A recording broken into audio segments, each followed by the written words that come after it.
Escuchas Bonita Radio. Síguenos en bonitaradio.net. Búscanos en Shoutcast.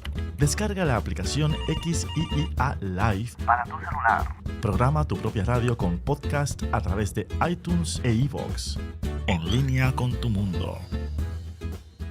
Las expresiones vertidas en el siguiente programa no representan necesariamente la opinión de Bonita Radio. Las opiniones son exclusivas de sus autores.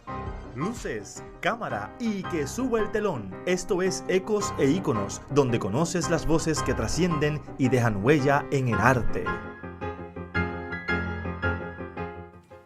Muy buenos días o buenas tardes o buenas noches en cualquier parte del mundo que usted se encuentre o a la hora que decidió escuchar este programa. Estamos transmitiendo en directo desde San Juan, Puerto Rico, para el mundo entero, y esto es Ecos e Iconos a través de Bonita Radio. Bueno, y como usted sabe, siempre nos dedicamos a hacer un retrato radiofónico de nuestros invitados, y en el día de hoy tengo una persona que acostumbra siempre estar tras bastidores. Es una persona que se ha encargado de crear todo un repertorio muy interesante, muy diverso y muy pertinente para el escenario de Puerto Rico.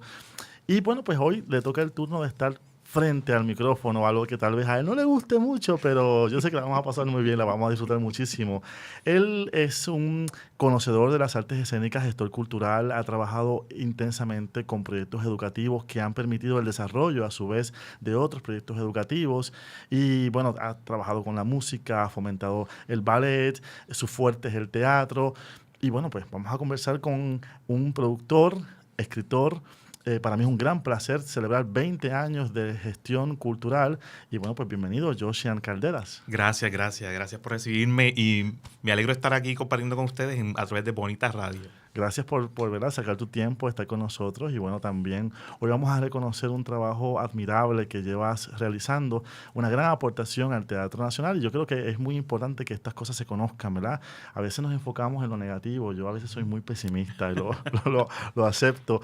Pero en este programa logro encontrar ese oasis porque me fascina ver cómo el trabajo de los artistas puertorriqueños que llegan aquí, pues realmente nos llevan a un lugar impresionante en comparación con otros países, ¿verdad? Sí. Así que bueno, la semana pasada vino un actor mexicano y estuvimos conversando con él sobre el Mínimas, una pieza que de hecho esta noche se está presentando. Y él nos hablaba sobre cómo en Puerto Rico la disciplina, el tesón, el trabajo, y yo decía, wow, qué bien que lo esté diciendo, ¿verdad? Esta persona, porque muchas veces nosotros tal vez nos subestimamos un poco, ¿verdad? Sí, cuando viajamos nos damos cuenta de esa experiencia. Cuando vamos a otros países del mundo decimos, bien, esto lo vimos aquí ahora representado, pero pienso yo que nuestros actores lo pueden hacer mejor. Claro. Y eso nos sorprende cada vez que uno viaja y se va dando cuenta de que nosotros tenemos unos artistas demasiado preparados y con mucho talento. Sí. Yo pienso también que tiene que ver con la particularidad de que nuestro teatro se hace cada 2 semanas, cada 3 semanas, y ya el próximo ciclo entra a ensayar nuevamente. Nosotros hacemos 4 o 5 producciones al mes, cada actor, porque hay una diversidad. En otros países del mundo, pues una producción tiene la ventaja de estar en cartelera años, meses, más tiempo que en Puerto Rico. Exactamente. Yo siempre he dicho que yo no he visto mejor representación de esta pieza que en Puerto Rico y en Chicago. Sí, para qué mí, bien, ¿verdad? Lo que yo vi fue espectacular. Sí. Pero yo siempre hago una pregunta a todos los invitados porque me encantan estos cuentos, ¿verdad? ¿Cómo llega el teatro a tu vida? ¿Cómo llega ese primer contacto que luego te lleva a convertirte en un profesional de este oficio? Bien, yo me crié en el barrio Vietnam, en Guaynabo. En ese barrio donde también ocurrían cosas malas, ¿verdad? Como en todos los barrios, cosas buenas y cosas malas. Yo me interesé en el teatro a través de la experiencia de mi prima, que estaba realizando a través del grupo Boamel, que es la abreviación de barrio y las primeras 4 letras de Amelia, que es el barrio contiguo a Vietnam. Producciones Boamel, ellos estaban realizando en esa ocasión un proyecto que se llama Jesucristo Superestrella, que es la versión de Andrew Lloyd Webber en español. Y entonces yo fui una vez a una de esas presentaciones que hicieron en el centro comunal de la comunidad. Uh-huh. Y entonces ese momento para mí me causó mucho impacto, que yo dije, yo quiero estar ahí. Entonces después, en ese tiempo, pues le dije a mi prima cómo yo puedo llegar a ser parte del grupo, pero en aquel tiempo yo tenía como 12 años, 13 años. Entonces, era como después de integrarme al grupo, fui como la mascota del grupo. Y entonces ellos empezaron a verme de otra manera. Y entonces ya, como me integré, empezaron a darme personajes pequeños, pero entonces ya iban viendo que yo tenía mucho más interés. Y por ahí seguimos con funciones en toda la isla y otros proyectos más que me dieron la oportunidad de desarrollarme y de aprender de la parte De del ese teatro. grupo, ¿alguien continuó con el quehacer cultural teatral? ¿O? Mira, en Estados Unidos hay un muchacho, un joven que se llama Rolando Gómez, que sí, que es un profesional.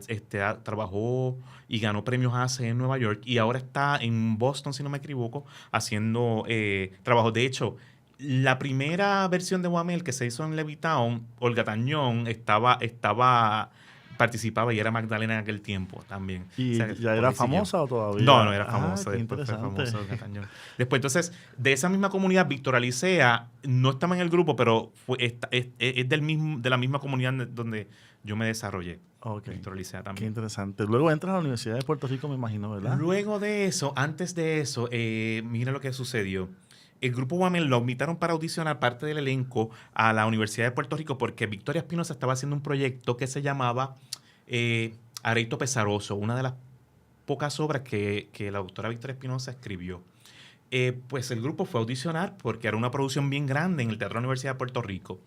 Yo tenía ya como 13 años en ese tiempo, entonces audicionamos y pasé la audición y empecé a actuar ahí con Victoria Espinosa, que fue mi primera directora a los 13 años. Wow. Entonces, después de ese proyecto, volví a audicionar y me dieron un personaje para la obra Revolución en el Infierno, que es de Roberto Ramos Perea, y entonces Victoria Espinosa era la directora, y entonces ya yo me empecé a relacionar con esta señora del pelo afro, esta mujer negra que revolucionaba, ya en ese tiempo tenía todos los universitarios revolucionados con el tema del teatro y con una fiebre tan grande que a mí me llegó esa fiebre.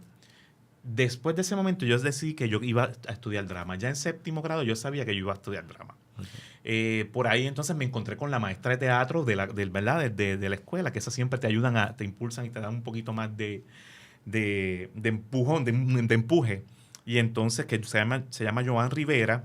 Y Joan pues vio en mí también la misma fuerza para desarrollarme en esa área, que entonces ella, una vez terminaba las clases, me prestaba los libros de teatro de ella y yo me iba a mi casa a llevarme los libros de teatro a seguir leyendo de todo el teatro. Okay. Y ahí, para hacerte cuento más largo, para hacerte cuento largo corto, pues de ahí entonces yo conocí más personas en drama del departamento de drama de aquel tiempo. Entonces me invitaban a ver sus obras que se estaban realizando en el Teatro de la Universidad de Puerto Rico. Y entonces yo a veces cortaba clases de mi escuela intermedia y superior para irme por pasaje en la Boba de Lama para la Universidad de Puerto Rico. Yo sabía dónde tenía que pararme para ir al teatro y regresar otra vez después de ver la obra, porque era función estudiantil y yo me iba... Sí, no le llamamos cortar clase, le llamamos como una versión extendida del salón de clase. Sí, esa es mejor. Sí. No, bueno, pero qué bien, porque es una actividad también sana. Sí, lo que pasa es que a veces no se entiende idealmente. Exactamente. Sí. Pero la fiebre, te quiero decir que la fiebre era tanta que yo decía, no, yo no me voy a perder esto. Por eso es que cuando mi hermana, yo tengo sobrinos, ¿verdad? Yo le digo a mi hermana, yo tengo funciones estos días, porque el teatro me permite esos días.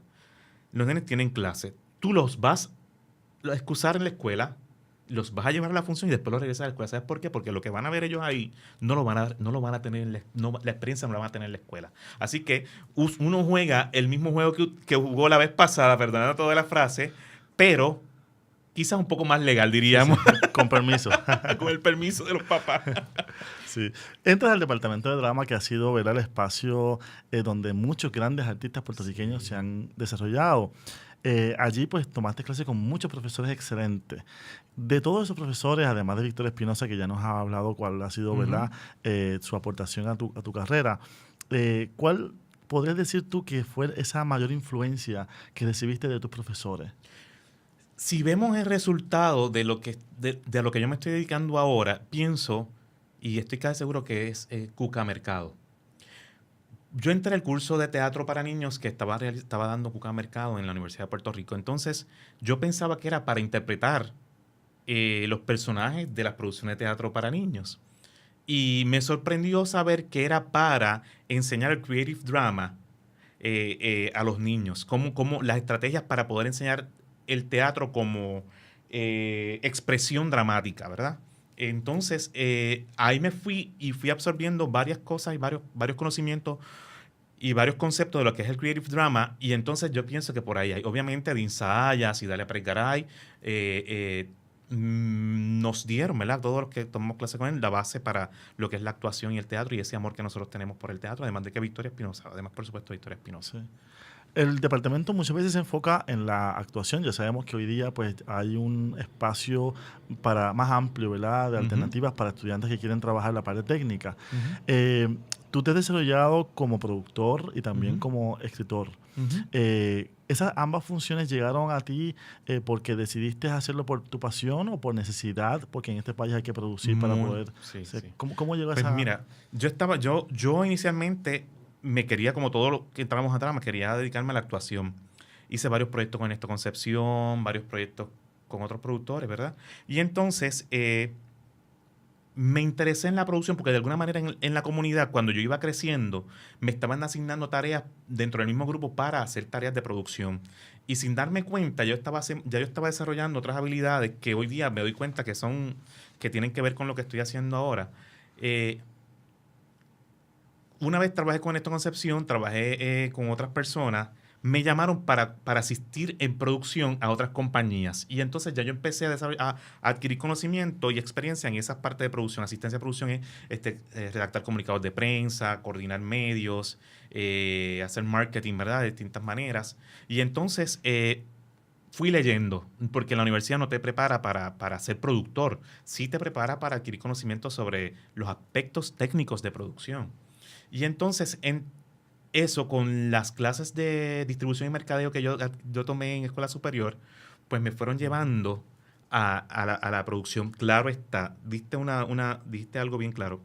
Entendía que podía tener un mejor ingreso siendo productor.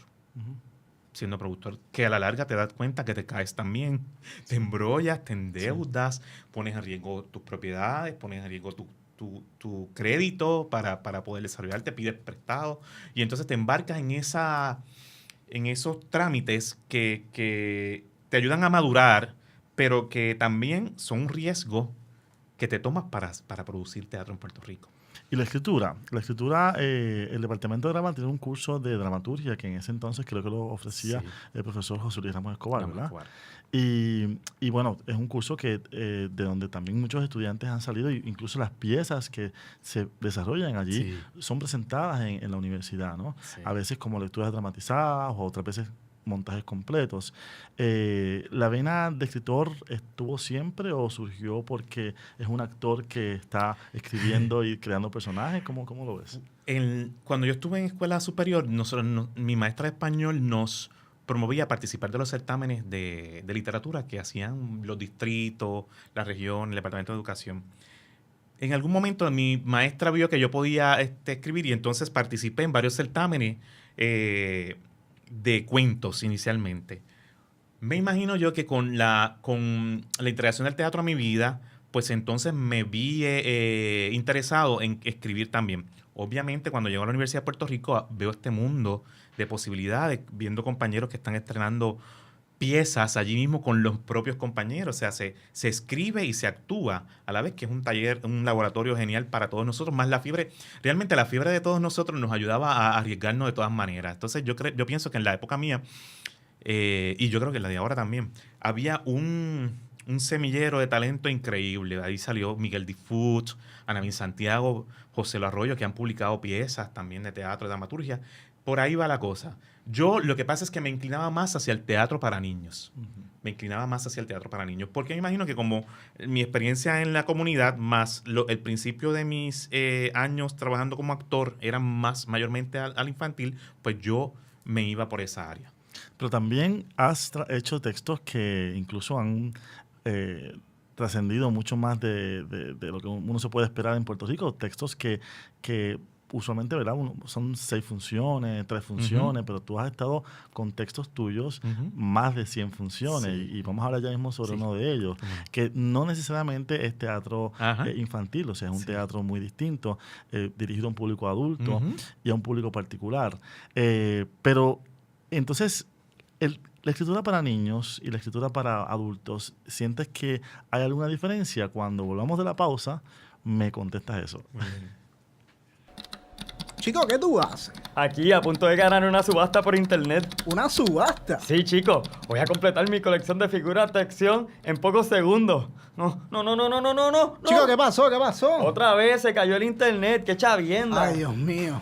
Buzzer, la nueva técnica que ofrece estabilidad al Internet con planes residenciales desde $19.95 y comerciales desde $59.95.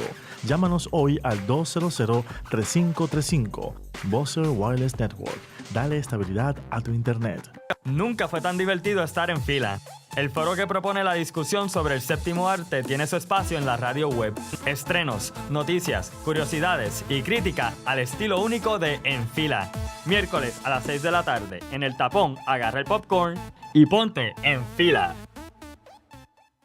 Esto es Ecos e Iconos, transmitiendo desde San Juan, Puerto Rico, para el mundo entero. Si usted quiere escuchar este programa eventualmente o compartirlo con alguien que sepa que le va a interesar, pues usted puede entrar a la página de bonitasradio.net y allí está la sección de podcast. También está el canal de YouTube. Allí usted nos puede ver a nosotros y puede ver a Josian, ¿verdad? A través de la cámara. Así que, bueno, eso se puede hacer después de que el programa salga al aire y puede escucharlo usted cuando usted quiera y compartirlo en las redes sociales. Bueno, estábamos hablando sobre los retos de la escritura y conversábamos un poco sobre la diferencia entre escribir para niños y escribir para adultos. Yo me imagino que obviamente pues el lapso de tiempo, ¿verdad?, de lo que son las escenas, me imagino que para niños es mucho más corto. Pero en términos de técnicas, ¿tú identificas en ti algo distinto? O sea, cuando trabajas un texto, o relativamente es pensando en el público nada más y ya con eso Hay varios, ¿cómo te diría? Hay varios recursos que se utilizan, ¿verdad?, para el teatro. En el caso particular del teatro para niños, nosotros utilizamos canciones, ¿verdad? Y otros recursos que más reaccionan, buscando conociendo ya que los niños reaccionan más a lo que ven que a lo que escuchan. Que en términos de plástica escénica, pues entonces, obviamente, y como yo soy productor también, pues ahí hay una parte que engrandece un poquito la metateatro, que es la representación. Yo pienso que obviamente uno parte del teatro para niños con el tiempo dramático que ellos pueden tolerar, diríamos que 1 hora, 15 minutos, 1 hora, 10 minutos, y de ahí entonces esa es la base para entonces tú crear y seguir creando. Me ha funcionado una serie de ideas o de estructura dramática, diría, ¿verdad?, para hablar correctamente, que yo las recurro constantemente porque ya funciona. Es la introducción, lo básico de la estructura dramática aristotélica, pero añadiéndole las canciones que cada personaje habla y que las canciones también sean escenas. En el particular, ¿verdad?, que no es que se hacen las canciones para hablar de esta, no, sino que las canciones adelanten el texto, no que sea se detenga la canción para hacer un concierto, no, es que sean escenas. Cuando yo escribo para adultos, obviamente es otro público receptor, y obviamente se utilizan otros recursos dramáticos. Por ejemplo, el proyecto que estábamos introduciendo ahorita antes de la pausa era el de Mujeres de la Biblia, que en ese proyecto fue escrito por Gladys Rodríguez, Cuca Mercado y este servidor. O sea, tres personas escribimos ese proyecto porque eran 3 monólogos. Obviamente tú utilizas todos los recursos que adquiriste en la universidad. Yo en aquel momento tomaba teleteatro con Dean Zayas, scriptwriting con Dean Zayas. Y entonces pues fui aplicando esos conocimientos, esa experiencia en el proyecto de Mujeres de la Biblia. Así hice con Los Hombres del Hombre, que fue la versión para teatro de la novela de Eduardo Barrios. Y otro público para... Básicamente yo creo que me acuerdo ahora, esos fueron los proyectos más que dirigí para público. ¿Te gusta más escribir para niños o para adultos? Me gusta más escribir para niños, sí. Y pienso que con la llegada de mi sobrina Sofía, siempre hay un clic, a veces que es clichoso, uno dice que los artistas componen para los hijos de momento, pero es que surge algo en el corazón de uno con los sobrinos. Los hijos, me imagino que hay mucho de eso. Sí. La parte emotiva, asertiva, y empiezas a escribir, te sientes más sensible a esas personas, a esa criatura que llega al mundo, sí, y que es parte de tu vida. Estamos celebrando 20 años y se dice fácilmente, pero realmente yo imagino que hay muchos retos, ¿verdad?, que se tuvieron que haber superado. Escena Latina Incorporados es esta compañía que en la cual tú produces tu creación, ¿verdad? Ujú. Y este proyecto tiene un enfoque muy interesante porque trabajas proyectos educativos y es fantástico entender de que el teatro se ve como este recurso que va más allá, ¿verdad?, de la sala de clases. Y no solamente tú convocas a los maestros a que vayan al teatro, también leí que tú vas a las escuelas. Y eso pues me parece que es muy pertinente, muy necesario que el plantel se convierta, ¿verdad?, en un espacio escénico, porque también puede traer otras cosas interesantes para los mismos estudiantes. Veo que también has trabajado un teatro de grandes clásicos, ¿verdad?, dirigido a un público muy exigente, un público que le gusta realmente el teatro de profundidad, y has trabajado un teatro que pues es muy pertinente también, ¿no? El teatro religioso, con temas religiosos, ¿verdad? Y eso me remite un poco a los orígenes del teatro, porque siempre vemos de alguna manera que el teatro, que en sí mismo fue originado por un ritual a un dios Dionisio, ¿verdad? En el caso del teatro griego. Luego, en la Edad Media, vemos que el teatro estaba en las iglesias a través de las moralidades y los autos sacramentales. Y tú tienes una trayectoria de varias piezas, ¿no?, que son muy importantes. Y una de ellas, que me mencionaste ahorita, tuvo una gran aceptación por parte del público, ¿no? Este proyecto, ¿cómo se gestó Las Mujeres de la Biblia? Pues bien, la actriz Gladys Rodríguez había trabajado con nosotros en un proyecto el primer proyecto para público general que hizo la corporación, que se llamaba El cartero de Neruda, que es una obra de Antonio Escármeta. Il Postino, que se hizo en cine también. Entonces, Gladys y yo hicimos un clic en esa primera producción y después habíamos actuado en algún momento en otra obra para niños. En uno de esos encuentros que tuve con Gladys me dijo, yo tengo esta idea de hacer el proyecto de Mujeres de la Biblia, que ella lo llamó el hilo de redención, hilo escarlata o hilo de redención. El hilo escarlata o hilo de redención. Y empezamos a trabajarlo en conjunto. En aquel momento Gladys ya tenía mucho trabajo otra vez nuevamente y no salía el texto. Inicialmente ella me envió el primer monólogo. Yo le dije, Gladys, esto hay que hacer 3 monólogos porque en tiempo teatro no va a funcionar. Ahí fue que entonces dije, déjame acercarme a Cuca Mercado, que en aquel momento también era como mi guía espiritual en la universidad, la profesora Cuca Mercado. Y le dije, Cuca, vamos a hacer este trabajo, encárgate del monólogo de María, yo me voy a encargar del monólogo de Ruth y Noemí, porque Ruth no es Ruth sin Noemí en la Biblia. Entonces, Gladys descubrió que hubo 4 mujeres en la línea mesiánica, que son de las que pertenecen a la ascendencia de Jesucristo. Cuando nosotros empezamos a estudiar, descubrimos muchas cosas en este proceso. Muchas cosas bien impresionantes. Entonces, a mí me impactó muchísimo. Y ahí fue que entonces entregué el monólogo de Ruth. Y Cuca, que a veces es irreverente, hizo el monólogo de María, que para mí cuando leí el monólogo de Cuca fue bien fuerte, pero así lo que hicimos y lo dirigió Dean Sayas. Para que tengas una idea, este proyecto estrenó en el Tapia con 6 funciones. Cuando yo iba al teatro, iba a la parte de atrás, me ubicaba a la parte de atrás, había gente recitando los versos que Gladys decía junto con Gladys, porque como estaba basada en la Biblia, obviamente hay unos versos que se repiten. Sin quererlo, nosotros tocamos a mucha gente con este proyecto, que ya se nos fue de las manos. O sea, que el proyecto se convirtió en un proyecto evangelizador. No era nuestra intención obviamente es teatral y entretener. En ese momento Gladys estaba asistiendo a la iglesia evangélica y entonces simultáneamente estaba trabajando en la emisora de radio Nueva Vida, que entró a trabajar, que tuvo como 3 o 4 años en Nueva Vida. Cuando hicimos ese proyecto, las funciones llenas, llamaban a la emisora de radio diciendo, ¿usted no va a traer la obra, no puede presentar la obra en la iglesia? Y Gladys me llama y me dice, mira, están pidiendo la obra para la iglesia. ¿Cuán gratificante fue para nosotros saber que había mucha gente interesada en el proyecto y que pudimos convertir el proyecto en uno itinerante, que podíamos llegar a los púlpitos de las iglesias con el proyecto de Mujeres de la Biblia? Te estoy diciendo que se realizaron más de 100 funciones que en algún momento perdimos la cuenta. Esto era que todos los fines de semana teníamos viernes, sábado y domingo, hasta veces hasta jueves. Era montar, desmontar en varios pueblos de la isla. Surtió tanto efecto que fuimos a Vieques, a Orlando, tuvimos presentación en Orlando, y de ahí, después de Mujeres de la Biblia, que impactó, o sea, ya se nos fue de las manos, tuvimos que decirle a los pastores, tienen que entrar ustedes en algún momento porque nosotros no podemos evangelizar. Entonces, Gladys le gustaba mucho eso porque estaba precisamente perseverando en su religión.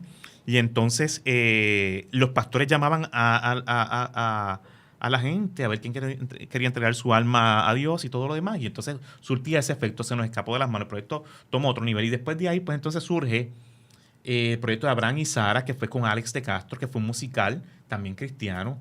Y realizamos el proyecto del CD de Salmos, que también es una recopilación de salmos que se llama Porque para siempre es su misericordia, que eran 10 salmos de la Biblia, donde trabajó Cuca Mercado, Gladys Rodríguez, Hilda Haddock y mi amiga Charlie Sánchez. Impresionante, ¿verdad? Cómo el teatro trasciende. Y en este sentido, ¿verdad? De la forma que tocó a tantas personas, es impresionante y no fue planificado. Sí, no fue planificado. Algo parecido también ocurre con el teatro educativo. O sea, también tú tienes un teatro que trabaja temas del currículo, ¿verdad? Uh-huh. Y también trabajas temas que van más allá del currículo. Uh-huh. Habla sobre temas ambientales, por ejemplo, que es algo que sí se está integrando bastante, ¿verdad? Dentro de las clases, el tema del calentamiento global, ¿no? Uh-huh. A pesar de que algunos digan que no existe, pero sabemos que sí. Así que la experiencia del teatro para ti, me imagino que es una que trasciende mucho más allá del escenario y de la producción. Me imagino que el teatro se ha convertido en una experiencia de vida para ti. Sí, yo pienso que sí. Para decirte más, ahora, en estos 20 años que estoy viendo ese resultado, porque uno al principio está la fiebre, como uno dice, quieres hacer teatro, quieres convertir en texto quieres llevar al teatro algunas novelas, algunos cuentos, pero en este tiempo que estoy viendo los resultados, me estoy dando cuenta de eso que estás diciendo. Y lo digo por como la gente se me va acercando, gente que ya conozco, que fueron mis estudiantes, o gente que de alguna u otra manera los hemos tocado, gente que se acerca ya, maestros que ya hemos impactado desde hace años atrás, y nos dicen, hemos visto sus obras desde que empezaron. Entonces tú dices, pues ha surtido efecto lo que queríamos hacer. Entonces eso fue desde el principio, como por ejemplo el proyecto de... se llama El pincel y los cuentos de la señora Potter, que fue nuestro primer proyecto de teatro para niños, que fueron unos derechos que pedimos a Inglaterra, basado en los cuentos de Beatrix Potter, la escritora y paisajista inglesa de principios del siglo pasado. Y así sucesivamente, pues vamos abonando a lo que está pasando en el salón de clases. Y entonces eso nos inspira a seguir buscando fuentes de trabajo para poder ser representada. Sí. El teatro educativo no solamente lo has producido, también has sido en parte un gestor de otros proyectos que se han desarrollado en otros municipios. Hablo de las escuelas de Bellas Artes, por ejemplo, que tanto hacen, ¿verdad? Aquí hemos estado conversando, por ejemplo, con Ted de los Santos, que es una maestra de la Escuela de Bellas Artes de Guaynabo, quien estuvo aquí en una ocasión con nosotros hablando sobre su trabajo como educadora, ¿verdad? Dentro del contexto de estas escuelas. En Bayamón también hay un trabajo maravilloso que se hace en Barceloneta, sé que también en la Escuela de Bellas Artes. Tú has trabajado poniendo, como quien dice, la primera piedra, ¿verdad?, en el camino de alguna de estas escuelas. Sé que has desarrollado proyectos de campamentos, ¿no? Uh-huh. Creativos, artísticos, donde se fomenta el desarrollo del talento de los estudiantes. ¿Estudiaste educación? Sí, mi base es educación drama. Entonces, basado en eso, ahora que hablaste de la Escuela de Bellas Artes, nosotros empezamos los campamentos de Bellas Artes en Guaynabo. Y ahí trabajé como maestro de teatro con Amneris Morales, que estaba en aquel tiempo conmigo dando clases en campamentos. No existía la visión de tener la Escuela de Bellas Artes. Eso vino después. Pero hicimos muchos años en el Parque de los Niños de Guaynabo, el Campamento de Bellas Artes, y después de ahí llevamos esa semilla al municipio de Fajardo, que nos abrió las puertas para hacer Campamento de Bellas Artes. Allí impactábamos a 300 estudiantes. Se daba teatro, música, bailes, artes plásticas, teatro, baile, música, artes plásticas y otras materias, ¿verdad? Para también de diversión y de desarrollo de aptitud física. Y allí estuvimos como 6 años. Después, el alcalde y la primera dama quisieron abrir un centro de enseñanza artística. No digo Escuela de Bellas Artes porque no es tan tal grado. Por eso es que nosotros lo llamamos Centro de Enseñanza Artística. Y hoy día tiene la Escuela de Bellas Artes de Fajardo. O sea, que fue un proceso que fui viendo poco a poco. Contábamos con maestros de ballet, de Bárbara Hernández, que es de Ballet de San Juan, y que hoy son grandes artistas en Puerto Rico.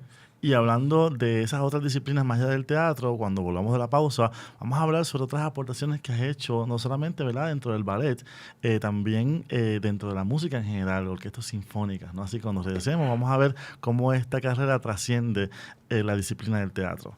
Puerto Crítico es un puerto seguro para la crítica. Hay una élite aquí que está dispuesta a organizarse y oponerse.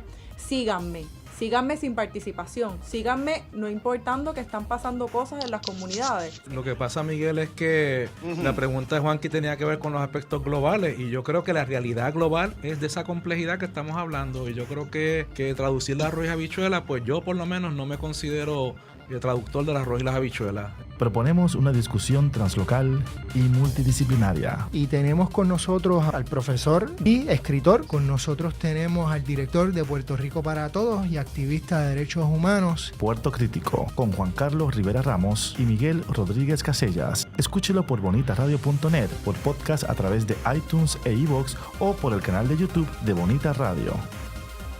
La cronología e historia de nuestra bomba y cultura se escucha en Repicando. Folclor, educación, nuevos talentos e investigaciones en el primer programa de bomba de la radio web. El doctor Pablo Luis Rivera y sus invitados nos invitan a Repicando, en directo a través de bonitaradio.net o por Tuning Radio, podcast a través de la aplicación iTunes e iVoox y en el canal de Bonita Radio de YouTube. Fíjese, el municipio de Bayamón, a pesar de que la gente siempre habla del tapón, yo vivo en Bayamón y yo no cojo tapón, así que yo no sé de dónde la gente se saca ese comentario, pero sí yo puedo decir que de Bayamón yo me disfruto el Paseo de los Artistas, un espacio que les rinde homenaje a todos esos artistas de la música, de las artes visuales, del teatro, la actuación, la televisión también, ¿verdad? La ve como si fuese un medio artístico, que también sabemos que lo es. Allí hay museos, en Bayamón hay muchos museos, está el Parque de la Ciencia, donde está el Museo de Arte de Bayamón, en el propio pueblo, lo que era la antigua alcaldía, también hoy día es un museo, algunas casas allí también, por ejemplo la casa de Agustín Stahl está allí en Bayamón. Se hace teatro en Bayamón, hay una escuela de bellas artes en Bayamón, se enseña circo, se enseña danza, se enseña música, baile, o sea que es un pueblo que realmente tiene más cosas hermosas que el simple hecho de simplificarlo con el tema del tapón. Y Bayamón precisamente es un escenario importante en tu carrera porque te ha ayudado a trascender, ¿verdad?, las barreras del teatro a través de la música y del ballet. Me gustaría que el público conociera y documentar cuál fue tu aportación al ballet en Puerto Rico en el municipio de Bayamón. Pues bien, mire, yo tuve el privilegio de trabajar unos años para el municipio de Bayamón cuando la Oficina de Cultura y Turismo la dirigía Osvaldo Pérez. El señor Osvaldo Pérez, con él yo aprendí a trabajar las artes con prestigio. Él siempre me decía, un gruñón, y él me va a odiar por esto, pero él sabe que es gruñoncito. Y entonces, pero yo aprendí mucho porque era estricto, ¿verdad? Y con él aprendí mucho. Entonces él me dio la oportunidad de producir para el municipio el Caribbean Paradise el Ballet Paradise in the Caribbean, donde Puerto Rico se convertía en la sede de ballet clásico, del método Vaganova ruso, de ballet. Ahí entonces trajimos a bailarines de la talla de Luba Gulayeva, Yuri Sorov y Madame Janina Kunova, que son artistas de prestigio internacional. También Miguel Campanerilla, que es el cubano, que también. Junto con bailarines del patio hicimos este taller, y entonces venían estudiantes de otros países del mundo a tomar el taller de danza clásica en Puerto Rico. Ahí yo aprendí mucho del ballet. Y yo me estaba relacionando también el ballet porque yo en la universidad con Otto Bravo tomé clases con Otto Bravo de ballet por aquello ¿verdad?, del entrenamiento como uno como actor. Y entonces, de ahí en adelante, pues yo me relacioné con muchas personas del ballet.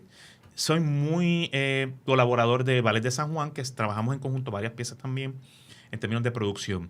Además de eso, el taller de danza que lo dirige Elizabeth Calero, que también es de la Escuela de Bellas Artes de Bayamón, y obviamente trabajé de la mano con Johanna Ferrán, que es la directora del taller de teatro de la Escuela de Bellas Artes.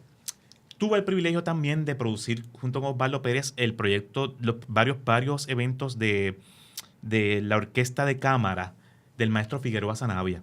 de todos los Figueroa Sanabia, que son unas personas bien importantes en la música en Puerto Rico. Me disfrutaba todo eso. Eran disciplinas distintas, pero yo flotaba. Como tú bien dices, Bayamón se caracteriza por el tapón. Yo vivía en Carolina cuando yo trabajaba allá y yo madrugaba para llegar allá. Yo era el último que me iba. Pero yo me disfruté todo ese proceso de producción a nivel de que cuando en ese momento yo dije, este es el momento de yo producir por mi cuenta. Ahí fue que yo decidí, tenía que producir por mi cuenta. Cuando fui a presentar mi carta de renuncia, el director me dijo, no quiero que te vayas. Entonces, acordamos entonces quedarme un part-time en lo que hacíamos la transición. Yo aprendí mucho allí con ellos. Yo pienso que de alguna manera uno deja el legado para que los demás que vengan pues se hayan desarrollado también. Ahora hay muchas otras disciplinas. En ese momento estaba Ramón Luis Padre, que era genial. Allí no se escatimaba en lo que es las bellas artes. Allí habían obras de arte. Sí. O sea, allí se hacía el teatro bien hecho, el ballet bien hecho, todo es bien hecho. O sea, que no escatimaba ni es un chorrito de chavitos para allá, no. Había dinero para las artes y se trabajaban con mucho prestigio. Yo hoy día pienso que de igual manera. Sí. Qué bien. Y la música. La música también, además del ballet, que obviamente tiene una relación directa con el teatro y con la música, también colaboraste con la producción de un concierto sinfónico, ¿verdad? Ajá, la orquesta de cámara del maestro Figueroa Sanabia. Entonces, ahí se reunían. Eso era un proyecto bien que Osvaldo le tenía mucho aprecio, donde audicionábamos estudiantes del municipio de Bayamón en todas las disciplinas, ¿verdad?, de la música clásica, y entonces se realizaban proyectos anualmente dirigidos por el maestro Figueroa Sanabia y toda la familia. Wow, o sea que es una carrera artística que trasciende, ¿verdad?, que va mucho más allá. Y fíjate, yo me atrevo a decir también de que hay un gusto por la plástica, ¿verdad?, por el diseño, por lo visual, porque también te comentaba en la pausa que tus escenografías también parecen cuadros, ¿no? Parecen estas piezas muy artísticas, muy bien balanceadas en términos de los colores. O sea, se nota que trabaja, ¿verdad?, un concepto muy bien cuidado, tanto del teatro infantil como de las piezas que hace, ¿verdad?, para público en general. ¿Qué más te gusta? O sea, ¿te gusta trabajar más para niños? Ya sé que te gusta escribir para niños, me imagino que por ahí va la contestación. ¿Te gusta trabajar para adultos? ¿Cuáles son los grandes retos que enfrentas cuando trabajas para niños? Que nos han dicho siempre, de hecho aquí estuvo una vez Alejandro I y me dijo que para él era más estresante trabajar para un público infantil que muchas veces para un público adulto, porque los niños son muy exigentes y el nivel de atención, y más hoy día, ¿verdad?, con estos millennials que nos están educando a nosotros los de la generación X a entender este mundo, ¿verdad? Pues hay unos grandes retos. ¿A ti qué te gusta más hacer de todo lo que haces? Dentro de la producción, que de hecho casi todas las producciones de teatro para niños las ha dirigido Alejandro I, me gusta el teatro para niños, pero siempre presentando nuevas propuestas, tratamos de buscar piezas innovadoras. En esta ocasión nosotros buscamos, por ejemplo, el texto de Pepe Gorras, que sube a escena nuevamente. Pepe Gorras, yo no creía que era un texto que pudiera ser tan impactante como los otros que habíamos tenido representados. Esto es un texto que llega a mí, una novela que llega a mí a través de mi sobrina Sofía, y me dice, padrino, mira, esta novela se leyó en el colegio, puede ser un material para que lo hagas al teatro, ¿por qué no lo haces en teatro? Y yo pues me da la curiosidad y voy y leo. Yo digo, se está leyendo esta novela, una novela bien moderna, porque habla del vocabulario de los muchachos de una manera sin tapujos, no muy bonita. Entonces, cuando decidí hacerla, me reúno con mi amiga Gladys Vanessa Rivera, que fue la que hizo la versión teatral, y me dice, prepárate para hacer un trabajo lejos de las princesas, de los bosques, de los castillos, de lo que estás acostumbrado a hacer. Esto es un trabajo moderno.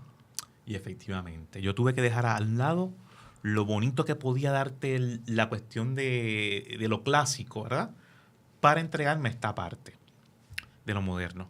Entonces hicimos un musical urbano para niños, salió un musical urbano. Casi cada vez que llegaba a mí una canción de rap, yo moría y decía, ok, está bien, chévere, pero ¿por qué hacer otra más de rap? Y decía, es que va de esta manera. Entonces los mismos muchachos, los actores, que son jóvenes llenos de energía, me decían, déjate ir, no sufras, déjate ir. Y entonces pues yo aprendí a dejarme ir también, y fíjate, fue un éxito de la producción. O sea que uno también tiene que dejarse llevar por las nuevas tendencias, no obstaculizarse. Eso yo lo aprendí con Gladys Rodríguez, que ella nunca pierde vigencia. Sí. Ella trata de no perder vigencia nunca. Por eso es que ella se presta a los directores nuevos. Yo decía, ¿por qué esta mujer no pierde vigencia? Y es porque siempre está con gente nueva, no está con ese divismo de no querer trabajar con gente nueva. No, ella se integra con gente nueva. Ella, tú la ves, olvídate, ella baila hasta reggae. O bailaba reggae, no me escucha. En privado acá. Esta compañía, como bien dices, está trabajando este proyecto. Veo que hay un proceso de audición también, ¿verdad? Leí recientemente que estaba buscando actores, o ya ese proceso culminó. Ya culminó. Okay. Siempre nosotros damos la bienvenida a todas las personas que quieran integrarse a la compañía. De hecho, hay gente que toma la iniciativa y nos escribe. Sí. Y mira, quisiera que me toma, pues envíame tu resumen. Y en algún momento nosotros imprimimos el resumen y buscamos en la parte del archivo, vamos a llamar a esta persona a probarlo. Y lo citamos, lo probamos e integramos. Porque estos niños que entran, que van entrando, que vamos dándole este espacio a la nueva sangre, ¿verdad? Tienen una energía que electrizan, si se puede decir así, Sí. El escenario. Tú ves esa energía en el escenario como si fuera siempre la primera vez que se levanta el telón en tu vida. Entonces yo siempre trato de buscar que mis producciones a los niños les quede ese sabor o la impresión de que sea Navidad. Sí. Siempre, como tú sabes que cuando el 24 los niños esperan a Santa Claus o esperan los regalos, Ajá. pues a mí me gusta que mis producciones tengan esa ilusión, siempre, sin ser Navidad. Sí. Y entonces, pues, obviamente integras actores nuevos, ¿verdad? Gente Nuevos. que está comenzando con actores muy experimentados. Ujú. Y eso, pues, también es una gran aportación. Se benefician los dos, porque Exactamente. sabes que los actores nuevos le enseñan varias cosas a los de trayectoria, y los de trayectoria le enseñan mucho a los Sí. niños, a los jóvenes actores. Sí. Y ha sido así, se crea esa simbiosis, ¿verdad? De aprendizaje, que me gusta mucho verlo. O sea, porque yo lo observo, que entro y salgo a los ensayos y veo ese resultado Sí. de esos muchachos. Y después, cuando tú les das la oportunidad, que los vas viendo en el desarrollo, los ves en esta producción, los ves más adelante en otra producción, y dices, este nene ya está listo. Sí. Y así también he identificado muchachos nuevos, que de ahora mismo, que tengo muchachos que yo digo, este nene hay que ayudarlo para que se vaya del país a entrenarse en otras áreas, Sí. porque hay mucho talento. Sí. Y me imagino que también los actores más experimentados aprenden de estos jóvenes muchas otras cosas, porque también ese intercambio se da constantemente, ¿verdad? Como bien has dicho, la exposición a un género musical que a veces, pues, tal vez no nos guste a una generación, pero entendemos que, pues, sí es parte de la cultura actual, la claro, cultura popular. Por supuesto que sí. Y esa apertura que has tenido, ¿verdad?, de trabajar un proyecto que es muy distinto a lo que estás acostumbrado a hacer, porque sí, te iba a comentar que trabajas proyectos muy clásicos. De esos proyectos que han sido originales de la compañía, ¿cuáles son los que me puedes mencionar que son trabajos tuyos, o sea, creados por ti, además de Las Mujeres de la Biblia, obviamente que es un trabajo colaborativo? Teatro, o sea, has hecho historia trabajando con textos, ¿verdad?, originales. Sí. Básicamente, de los textos originales, hay dos que estoy pendiente para publicación. Uno de ellos es Tierra a la Vista, que es sobre los sucesos del descubrimiento de América y Puerto Rico. Y el otro es Puerto Rico está encantado, sobre los símbolos patrios. Esos dos proyectos son importantes en la corporación porque son temas que se enseñan en el Departamento de Educación de Puerto Rico, en las distintas materias. Entonces, son simpáticos porque, por ejemplo, en Puerto Rico está encantado, yo les doy vida a la garita del diablo, a la campana de la Capilla del Cristo, a la estatua de Colón, que toman vida como símbolos patrios, además de que obviamente se le da animación al coquí, a la cotorrita, y entonces se crea una disyuntiva, se crea un problema. El problema principal de esa obra es que el corderito de Puerto Rico, del escudo de Puerto Rico, se ha escapado del escudo.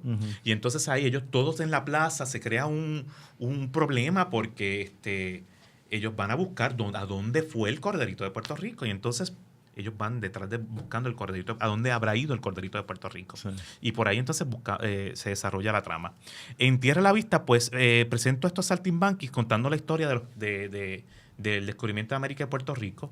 Y ellos mismos montan en un barco y se van, y ahí Miguel Difuti grabó las canciones, y los arreglos musicales son espectaculares ahí.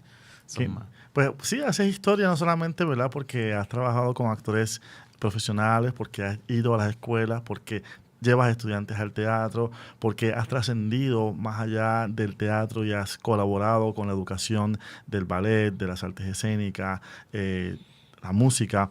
Yo quisiera en el último segmento hacer un homenaje, ¿verdad?, a esas personas que han trabajado contigo, como ya has mencionado algunos de ellos, pero yo creo que es importante destacar que Escena Latina Incorporado pues es un espacio que no solamente es tuyo, es de mucha otra gente, y yo creo que es importante destacarlo para celebrar estos 20 años. Así que cuando regresemos aquí en Ecos e Iconos. Una vez alguien preguntó, ¿qué valor tiene la cultura cuando la experiencia no nos conecta con ella? Culturéate es la revista radial que nos acerca a la identidad, pero sin perder la movilidad. Perpetuamos las dimensiones esenciales de la vida humana desde la entrevista, porque la cultura es lo que queda cuando todo se olvida. Escuche Culturéate en directo a través de bonitasradio.net o por Tuning Radio, podcast a través de la aplicación iTunes e iVoox y el canal de Bonita Radio de YouTube.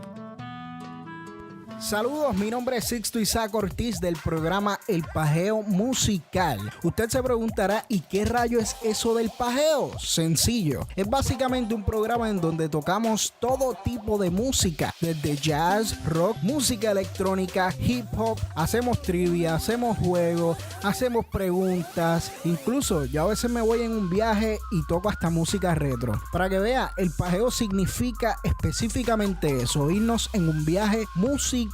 Así que si te parece bien la idea, puedes escuchar el programa todos los martes y jueves de 10 a 12 de la tarde, como también puedes escucharlo los martes de 7 a 9 de la noche. Así que si te gusta, no tienes excusa, puedes escucharnos a través de bonitasradio.net y la aplicación de TuneIn Radio desde tu celular.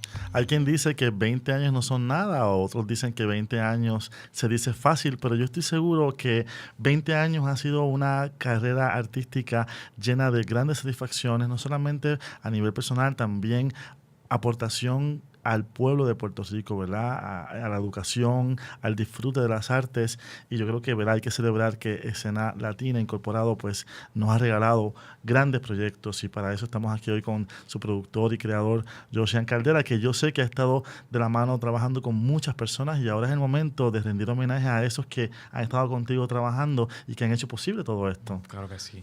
Pues mira, yo inicié el proyecto de Escena Latina con Orlando Carreras, que es ahora el director, el administrador de ballet de San Juan. Con él aprendí muchas cosas, mucho taller de lo que es la danza clásica y tener un conocimiento de cultura general.